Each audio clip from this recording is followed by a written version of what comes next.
Fala pessoal, bem-vindo ao nosso resenha semanal. Hoje vamos falar sobre um dos principais temas da vida cristã. Sabe qual é? Salvação.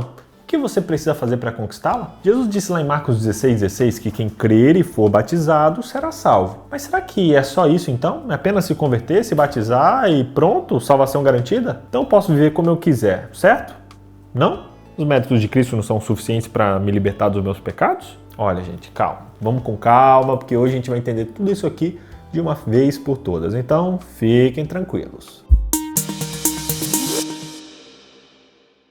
Você já ouviu falar da expressão hipergraça? De um tempo para cá, esse termo foi muito usado, se referindo a uma maneira exagerada e equivocada de enxergar a graça de Deus. Isso diz e significa que você pode fazer o que você quiser e ainda assim encontrar a salvação. Só que é uma teoria meio perigosa. Isso não é novo. Lá em Judas 1, verso 4, diz que naquela época já tinham pessoas que se filtravam no meio do povo de Deus e transformavam a graça em libertinagem, negando Jesus Cristo e o seu sacrifício. Esse conceito de hipergraça não é um conceito que diz que a graça é muito grande. Não. Ele diz que existe como se fosse uma outra graça, bem diferente da graça bíblica. A hipergraça prega assim: venha a Deus como você está e Ele te aceita dessa forma e você pode continuar assim. Você não precisa mudar de vida. Você pode continuar com seus pecados, com o que você faz, com seus hábitos, porque a graça é tão grande que ela vai cobrir tudo isso. Então você não precisa mais orar, não precisa mais falar de Jesus, não precisa mais lutar para vencer os desafios que você tem na vida, não. Tá tranquilo, fica de boa que a graça vai te alcançar de qualquer jeito. Gente, isso é muito perigoso. Hipergraça é você selecionar os atributos de Deus que são confortáveis para você e esquecer todos os outros. Ou seja, hipergraça é uma licença para pecar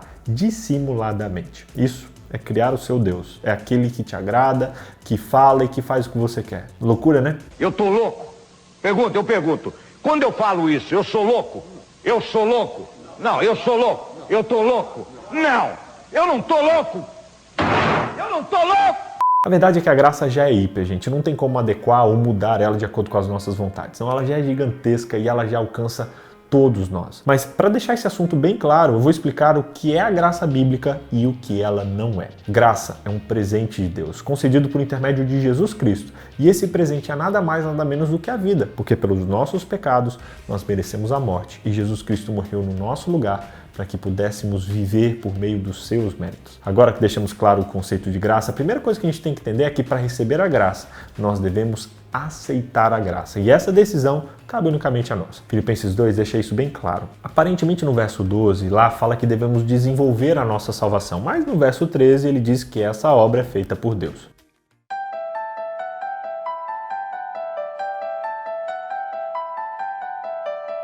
Entender isso é de extrema importância para a nossa vida, gente. Sério. Em primeiro lugar, a Bíblia é muito clara. Salvação é um dom de Deus. E ponto final. Paulo faz questão de repetir, dizendo que não é por obras, para que ninguém se glorie, ou seja, é um presente de Deus. Portanto, Paulo confirma em Filipenses 2,13 que a salvação é a obra de Deus em nosso favor. Mas então, o que Paulo quis dizer quando ele falou que devemos desenvolver a salvação?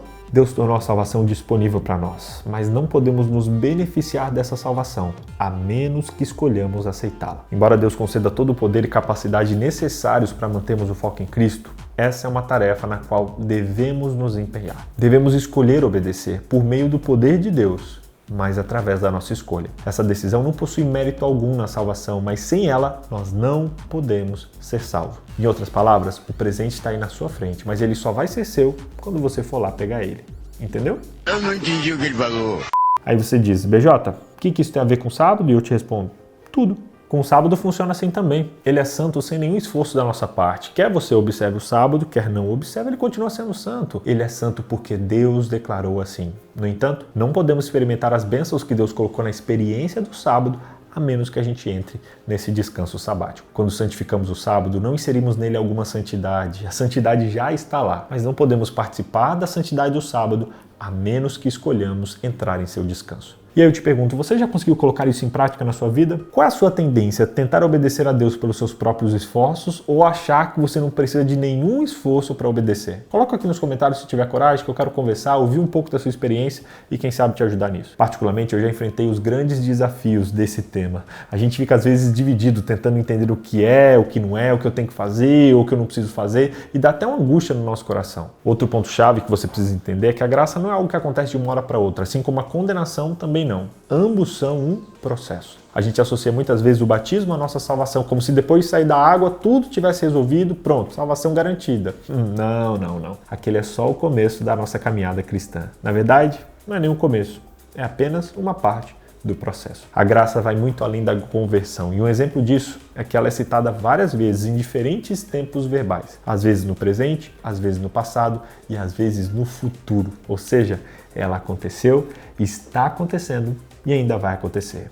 Ou seja, a graça é um processo. É um processo passado, como dito lá em Atos 15, verso 11, é um processo presente, como diz em 1 Coríntios 1, 18, e é um processo futuro, como é dito em Romanos capítulo 5.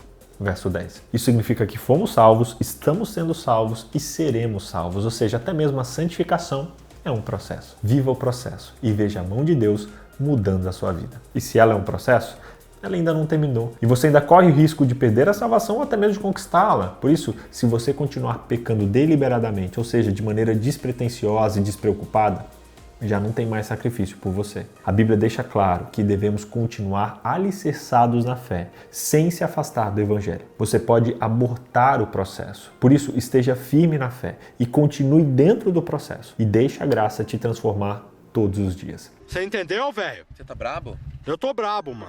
É importante destacar que isso não significa fui salvo mediante a fé e agora eu continuo salvo mediante as obras. Não, eu sou salvo pela fé, continuo salvo pela fé, mas se eu rejeito a orientação de Deus, eu posso perder a fé e logo perder a salvação. Deus deixou isso muito claro nos 10 mandamentos, quando primeiro ele fala sobre salvação e só depois sobre as responsabilidades do povo para com ele. Ele diz lá, eu sou o Senhor, o teu Deus, que te tirou da terra do Egito, da terra da escravidão. E depois ele diz, sabendo quem ele era e o que ele já fez, o que nós podemos e devemos fazer. É porque ele redimiu os israelitas da escravidão que agora ele espera um determinado tipo de comportamento. Ele não exige conformidade perfeita com a sua lei como um pré-requisito para a libertação, para a salvação de Israel. Não, a libertação vem primeiro. E porque eu fui liberto, agora eu obedeço. Na verdade, os israelitas participaram até da sua libertação no Egito, porque eles tinham que passar o sangue nas ombreiras das portas e participar da refeição da Páscoa. Essas ações, no entanto, não tinham mérito em si mesmas. Essas ações em qualquer outro dia não teriam resultado em liberdade. Foi o Senhor quem os libertou e por suas ações eles cooperaram com essa obra meritória de Deus. Em Deuteronômio, o mandamento do sábado é ligado de maneira ainda mais explícita ao tema da redenção. Considerando que os israelitas eram escravos no Egito, Deus os tirou e lhes deu descanso do seu trabalho escravo. Em lembrança do descanso que receberam por meio da libertação do Egito,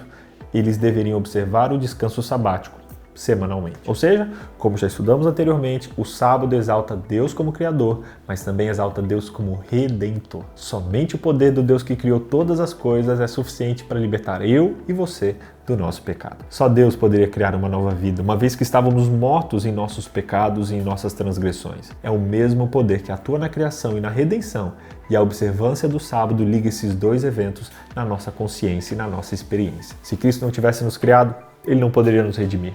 Assim, o dia em que comemoramos a sua obra da criação reforça a nossa confiança na sua redenção. Muito lindo isso. Resumindo, primeiro, a graça não é barata. Ela custou o sacrifício de Cristo. Segundo, a graça não nos livra totalmente do pecado. Isso é um processo. Terceiro, graça não é desculpa para continuar pecando. Isso é libertinagem. Quarto, graça é concedida por Deus e aceita por nós. E quinto, graça tem íntima relação com a guarda do sábado. Que Deus abençoe você. Que Ele te ajude a entender que a guarda do sábado não é um requisito para a salvação, mas uma consequência de quem já foi salvo pela graça de Cristo. Que de hoje em diante você não faça coisas boas para ser salvo, mas como resultado da salvação que você já conquistou. Uma vida que foi salva pela graça resulta em uma vida de ação de graça e de ações de graça pelos outros. Você aceita essa graça hoje? Se sim, escreva a palavra graça nos comentários e ore comigo nesse momento. Querido Deus, eu oro por essa pessoa que está aqui assistindo esse vídeo, que ela possa receber a sua graça nesse dia, que essa graça possa limpá-la dos seus pecados,